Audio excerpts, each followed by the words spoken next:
DJP, Ingeniería Electromecánica, presenta. En CETX, Jaime Restrepo Vázquez está atizando el fuego.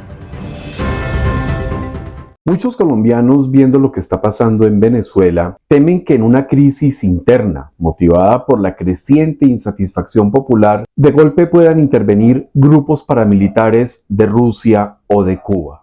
¿Ustedes son venezolanos? No, cubanos. Ah, permiso, señores cubanos.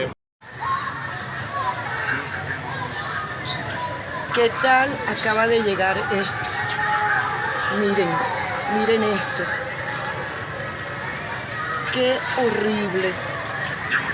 No puedo ir al balcón porque me da miedo. Al ver las imágenes de las avispas negras cubanas y del grupo Wagner operando contra la población venezolana, calculan o presumen que lo mismo podría pasar en Colombia de producirse una rebelión popular contra el actual desgobierno.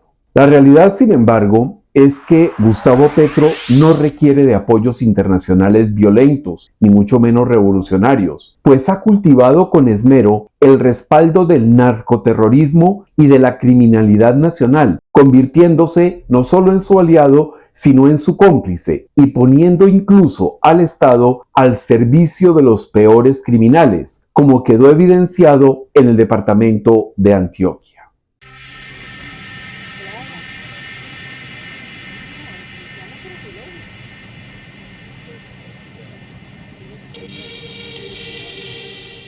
La mal llamada paz total y el pacto de la picota son políticas diseñadas para concretar el amancebamiento violento de los terroristas con el mandamás. En otras palabras, Petro cuenta con un experimentado componente paramilitar, violento y disuasivo para enquistar definitivamente la revolución con la que sueña. Hemos decidido, como muestra de voluntad de paz, ordenar a nuestras unidades no afectar el normal desarrollo de la COP16 que se va a realizar próximamente en la ciudad de Cali. En Venezuela, Hugo Chávez tuvo que conformar a los afanes un escudo militar y paramilitar que sostuviera a su proyecto criminal en el poder. Por eso modificó la Ley Orgánica de las Fuerzas Armadas Nacionales Venezolanas para proteger y tener bajo su control específico a grupos como a los colectivos chavistas y a otras fuerzas que ahora están esparcidas no solo en Venezuela, sino en todo el continente, como el Tren de Aragua.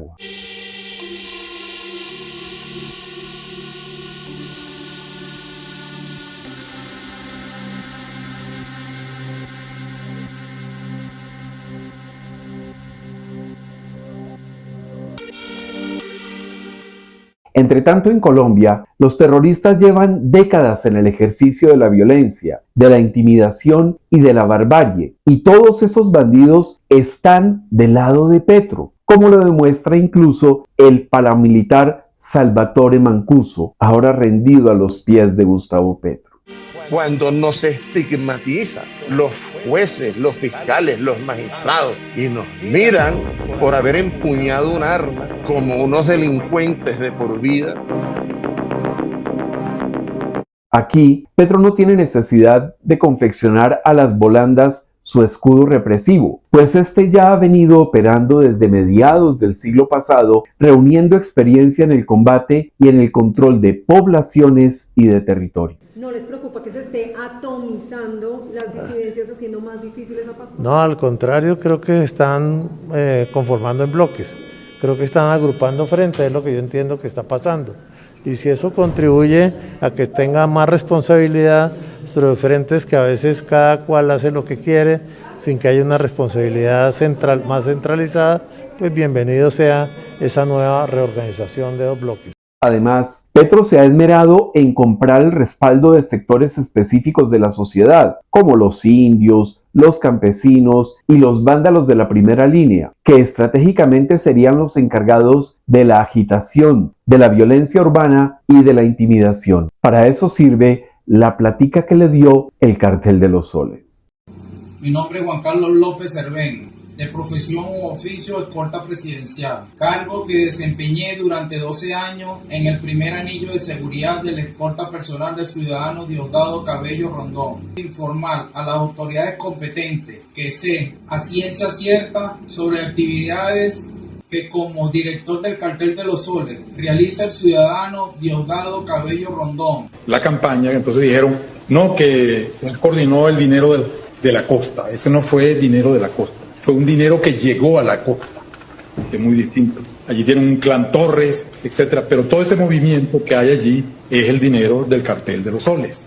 Así, Petro cuenta con un aparato represivo y violento formidable, mucho más grueso, diestro, experimentado y entrenado que el conformado por Chávez en Venezuela. Por tal razón, las avispas negras y los Wagner sobran en Colombia, pues el ELN, las FARC y el Clan del Golfo, entre otros, operan desde hace décadas. Conocen los bemoles de la violencia contra la población y actualmente cogobiernan en varios sectores del país con Gustavo Petro. Bueno, compañeros, gracias por todos ustedes también brindar ese minuto de silencio por un niño inocente de esta guerra. Aunque en el terreno operativo, el mandamás colombiano no necesita a los paramilitares internacionales, en el plano estratégico la realidad es bien distinta.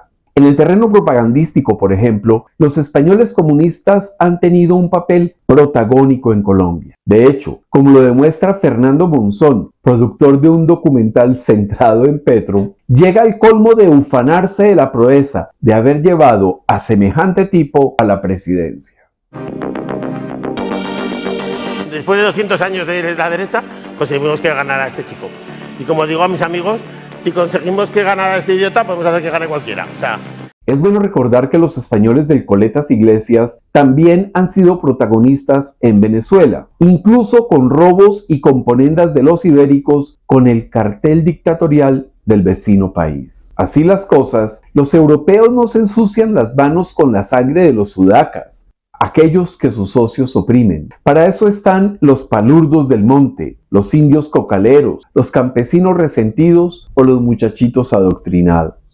De otro lado, desde los tiempos de Uribe, los cubanos han venido asumiendo el control de temas políticos, propagandísticos y sobre todo de inteligencia, que son los que hoy tienen a Petro en el poder.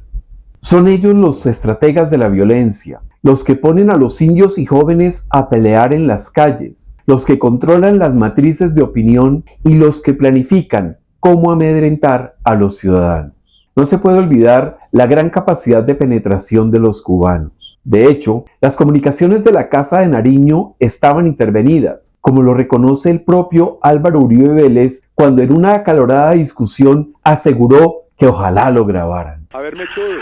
Presidente, ¿qué me cuenta? Quiero decirle que estoy muy berraco con usted y ojalá me graben esta llamada. Yo no dejo arrimar gente aquí que venga a buscar caminos de corrupción. Estoy muy berraco con usted. Yo nunca he sido correcto. Y si lo veo, le voy a dar en la cara marica. Esas prácticas de monitoreo son propias del G2 cubano. Incluso en Venezuela fueron grabadas y difundidas algunas conversaciones telefónicas del entonces asesor José Obdulio Gaviria con Carlos Galvis, cónsul de Colombia en Maracaibo. De igual forma, el G2 cubano, ese aparato de inteligencia y represión feroz y eficaz del comunismo multinacional, ha espiado el sistema militar colombiano e incluso algunos de sus efectivos han sido capturados en flagrancia aquí en Colombia. Hay que ser claros, a diferencia de Venezuela, en Colombia el régimen no requiere de mercenarios rusos ni cubanos, pues los factores violentos nacionales son iguales o peores a esos criminales. En lo que sí se requiere muchísima atención es en la participación de españoles, cubanos y rusos en la estrategia política, en la infiltración de inteligencia y contrainteligencia en la sociedad colombiana y en la difusión de propaganda favorable al mandamás y a su ideología criminal. Entendamos de una vez por todas que en Colombia los planes de violencia y represión ya están estructurados de tiempo atrás y que la operación estratégica, que es la batalla cultural, la estamos perdiendo de manera aplastante.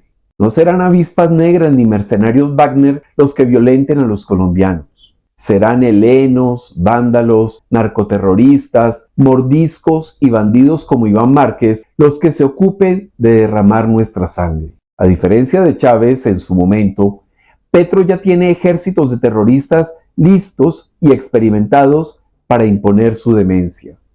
Al fin de cuentas, es un psicópata.